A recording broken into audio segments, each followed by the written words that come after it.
Salve galera, bom dia, boa tarde, boa noite. Não faço ideia do horário que vocês estão vendo esse vídeo. Mais uma vez, meu nome é Felipe e também mais uma vez bem-vindos à bagunça aqui do canal.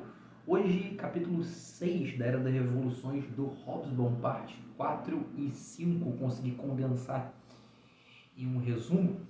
Para você que caiu aqui de paraquedas, o resumo está aqui na minha frente. Eu vou ler o resumo para vocês e fazer alguns comentários breves sobre algumas coisas que eu achar pertinente. Nesse vídeo, a gente vai falar sobre, basicamente, mobilizações das massas políticas na Europa, o descontentamento dos pobres nas grandes cidades e os movimentos radicais e revoluções sociais que ocorreram na Europa durante a época da dupla revolução. Beleza? Então, sem mais delongas, deixa eu começar aqui a leitura para a gente poder fechar esse capítulo quanto antes, né? A mobilização das massas para a política era explosiva em muitos lugares, exceto nos Estados Unidos, onde a democracia jacksoniana já havia envolvido o povo na política.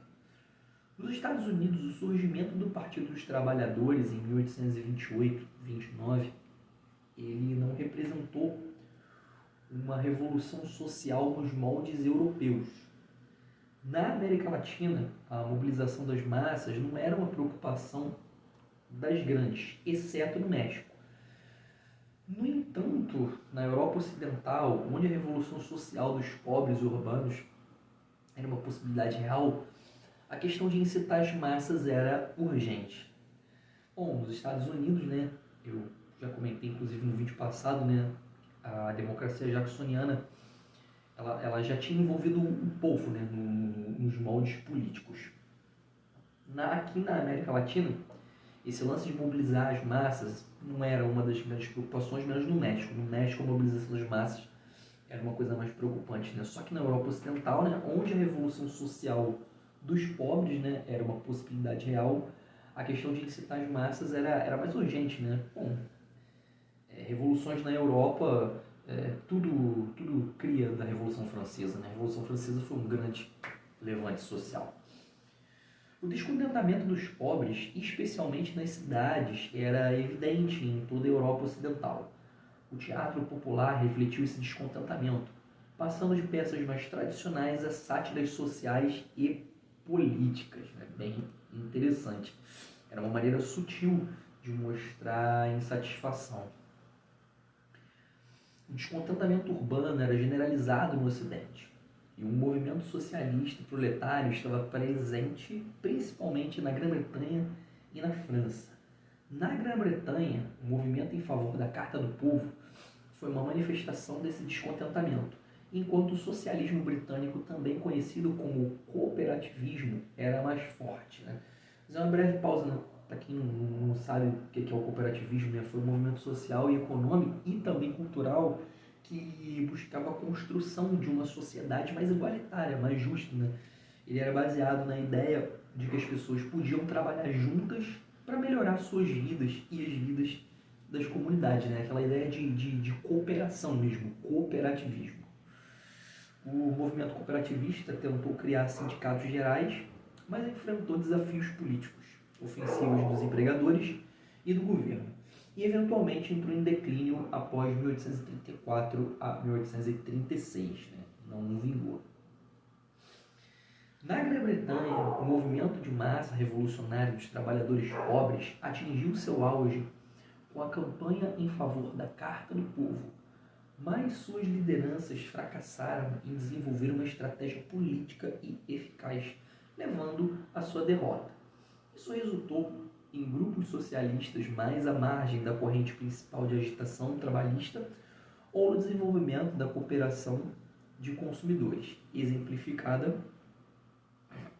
tá travadinha aqui, desculpa, pela cooperativa de compras de Rockdale, Lancashire, acho que é assim que se pronuncia. Se não é Rockdale, é Rochdale, Lancashire, em 1844. Se a pronúncia estiver errada, por favor, me corrijam. O clímax da campanha em favor da Carta do Povo foi ideologicamente menos avançado, mas politicamente mais maduro do que o movimento de 1829 a 34. No entanto, não conseguiu evitar a derrota devido à incapacidade política dos seus líderes. Diferenças locais e falta de habilidade para ação nacional, além da preparação de petições populares que reuniram milhares de assinaturas. Então, por mais que o movimento, né, em favor da Carta do Povo tivesse uma força, né, as lideranças elas não tinham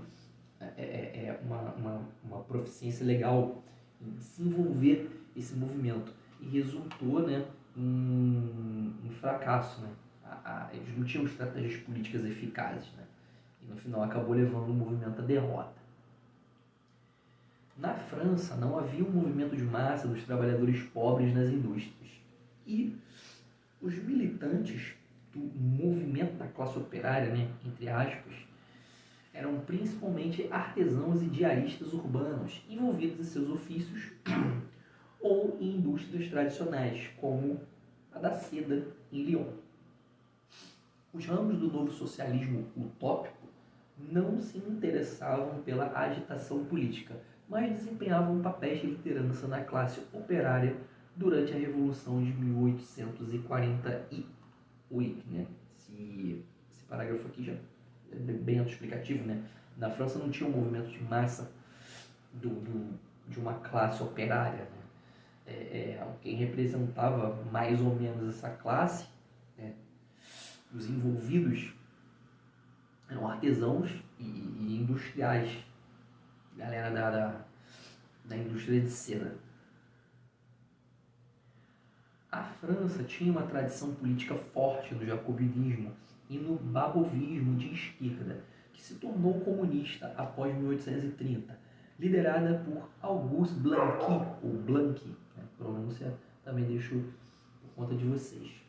O blanquismo enfatizava a necessidade da tomada do poder político pelo proletário e a ditadura do proletariado.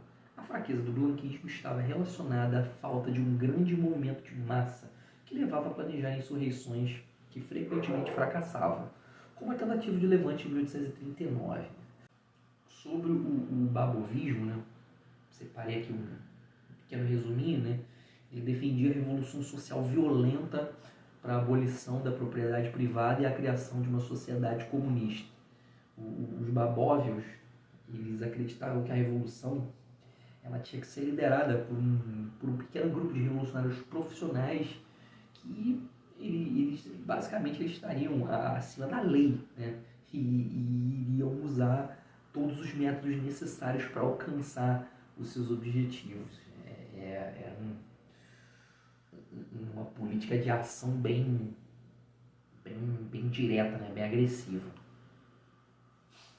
A questão da revolução social dividiu os radicais da classe média, com alguns apoiando o cartismo e outros lutando tanto contra a aristocracia quanto também o cartismo.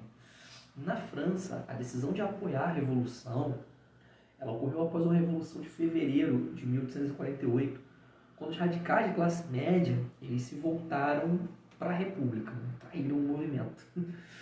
O rompimento dos radicais da classe média com a extrema esquerda ocorreu na França após a Revolução. Para a pequena burguesia descontente, que incluía artesãos independentes, lojistas e fazendeiros, o dilema estava nas suas simpatias que eram divididas. Eles simpatizavam tanto os pobres contra os ricos, tanto quanto os ricos contra os pobres, devido à sua condição de pequenos proprietários. Quando chegou o momento decisivo, eles apoiaram o jacobinismo, o republicanismo e a democracia, ainda que de maneira um pouco hesitante. Nas outras partes da Europa revolucionária, onde a baixa nobreza rural e os intelectuais descontentes eram a base do radicalismo, as massas eram predominantemente camponesas, muitas vezes pertencendo a uma nação diferente da dos seus senhores, né? Que interessante. Os senhores de terra menos abastados eram os menos propensos a renunciar aos seus direitos feudais, não queriam largar o osso, afinal eram menos abastados, né? Não tinham outros recursos a não ser a terra, então para que querer abrir mão, né, dos direitos feudais? Nesses países, os radicais se dividiam em democratas e extremistas de esquerda. Os democratas reconheciam a necessidade de atrair os camponeses para a causa revolucionária, mas eles esperavam uma coexistência pacífica entre a nobreza e o campesinato. Impossível. Os extremistas de esquerda buscavam uma revolução de massas contra os governantes estrangeiros e os exploradores locais. A questão da mobilização do campesinato dependia da passividade política. A incapacidade dos radicais em fazer concessões adequadas ao campesinato dificultou a resolução do problema. As revoluções de 1848 na Europa Oriental foram frequentemente lideradas por intelectuais jovens, idealistas, deixando uma população rural inerte. Os radicais da Europa subdesenvolvida, eles não conseguiam efetivamente resolver o dilema de mobilizar o campesinato, incluindo a relutância em fazer concessões adequadas e a imaturidade política dos camponeses, né? Também acabou atrapalhando muito. Os camponeses não tinham noção política, noção de revolução, né? Eram bem simples, né? Isso resultou em revoluções muitas vezes lideradas por grupos urbanos e intelectuais, com o campesinato frequentemente agindo em apoio aos governantes ou não participando ativamente, né? A questão da mobilização do campesinato era uma coisa tão complicada, né? Que, tá aqui, né? O campesinato frequentemente agia em apoio dos governantes ou não participando ativamente das revoltas, né? Das revoluções. Então, galera, basicamente, o resumo da parte 4 e 5 do capítulo 6 está aqui. A ideia é fazer realmente resumos para a galera que não tem muito tempo para estudar, mas tem uma noção dos assuntos que são abordados no livro. Caso você tenha caído aqui de paraquedas, tem uma playlist com os demais capítulos do livro aqui no canal, é só dar uma conferida. Se está curtindo o conteúdo, se inscreve aí, se inscreve aqui no canal, né? Ativa aí o sininho, não custa nada, é só um clique e vai dar uma moral pro trabalho do amigo aqui, beleza? Vou ficando por aqui, rapaziada. Próximo vídeo, final do capítulo 6, finalmente. Valeu, falou, fui, até a próxima.